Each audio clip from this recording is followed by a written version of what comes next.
Welcome to Time of Death. This video is for informational purposes and in no way meant to glorify or condone violence. In today's video, we'll be discussing the murder of Eddie Munoz.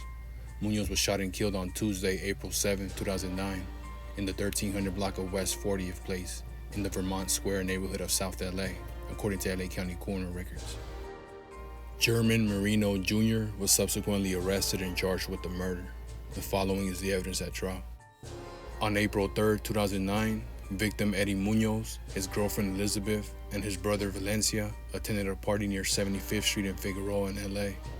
Munoz drove there in his red Ford Mustang with chrome rims. Victim Munoz and his brother Valencia saw defendant Marino, known to them as Menace, at the party. Marino was bald and had SDK gang tattoos. SDK stands for Sureños Do Kill. Marino asked Munoz whether he was still down with the hood. Valencia didn't know Munoz to be an SDK gang member, but had seen him spend time with Marino and other SDK members 2 or 3 times a week before Munoz and Valencia moved out of their apartment complex about 18 months earlier. Valencia understood Marino was asking Munoz whether he was still rolling, meaning active with the gang. Munoz said he was not, explaining he had a little girl and a family.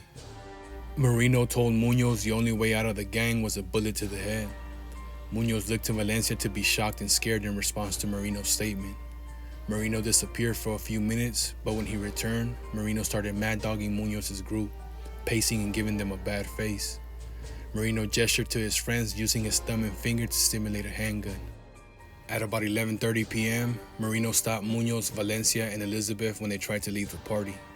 Marino asked Munoz where he was going.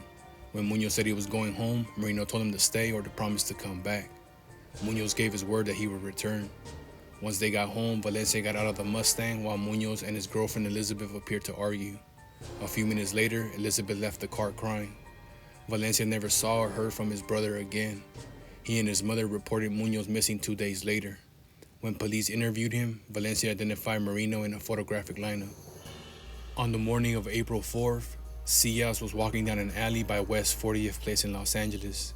As she passed a rolling gate that was open about 10 inches and looked into the courtyard of the residential property, Cias could see a bald man struggling to lift a large and apparently heavy black bag into the back of a red car with a horse emblem. Cias believed she could see the silhouette of legs. The contents of the bag appeared to her to be a body. Cias also saw a woman standing about 25 feet from the man. The man was laughing. He seemed to be having fun. That evening, defendant Marino telephoned Ramirez, who was his girlfriend. She and Marino had a daughter together. Ramirez knew Marino was an SDK gang member known as Menace. Marino told her he wanted some money he had lent her and told her he had some roadkill. When Marino arrived at Ramirez's home in Lancaster, he told Ramirez he had a gift or a surprise. Kinda giggling, Marino opened the trunk of a red car she had never seen before and showed her a body wrapped in plastic and yellow tape from thighs to feet. The body was not moving. Ramirez was scared.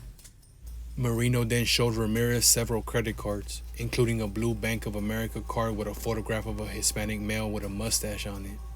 Marino grabbed Ramirez by the arm and told her he was taking her shopping. At that point, Ramirez's mother came outside. Marino let go of Ramirez's arm and she ran inside her house and called the sheriffs. That evening, deputies responded to a report of a vehicle fire in Lancaster. The car was the red 1998 Mustang registered to Munoz. After the fire was extinguished, the car was towed to a secure lot. Upon opening the car's trunk, an arson investigator found a burned male body inside. The body was later identified as Munoz. The next day, defendant Marino again telephoned Ramirez, and he was angry. He said Ramirez was a bitch and she had betrayed him. He said he was going to kill her and her family. After seeing the body in the trunk, she was scared and remained afraid until Marino was in custody. On April 7th, LAPD Detective Brian Kalikia served a search warrant on the house defendant Marino and his brother Edwin shared. During the search, Detective Kalikia recovered a spent shell casing at the doorway between the courtyard and the west bedroom of the house in the back. When he entered the bedroom, he noticed fresh green paint haphazardly applied to the wall. The wall had not been completely covered and there was green paint on the carpet. The green paint had not completely covered some red droplets on the wall. The red droplets on the wall and other red droplets found near the TV stand, a shirt, and a towel appeared to be consistent with blood, and droplets throughout the room tested positive for blood. 3 days later, defendant Marino was detained for jaywalking. A warrant check indicated he was wanted for murder and he was arrested. Although the arresting officer had only stated that Marino had a warrant and purposely had not otherwise stated the reason for the arrest, Marino spontaneously stated, "Murder's no big deal." The following day, from jail, defendant Marino called his sister Jacqueline and their conversation was recorded. Marino admitted he had killed someone and had put the body in the trunk of a car. He also admitted he had threatened Ramirez, telling her he was going to kill her and her parents. Regarding the victim, Marino told his sister the person he had killed was an MS gang member who had been trying to gun him, not a friend. Marino said they had beef with MS and people from MS had been looking for him. He said he and his homies had been drinking and caught that fool slipping. At trial, the people presented evidence of the facts summarized above. In addition, a pathologist testified that Munoz had died before his body was burned in the Mustang. He had suffered a fatal gunshot wound to the center of his nose.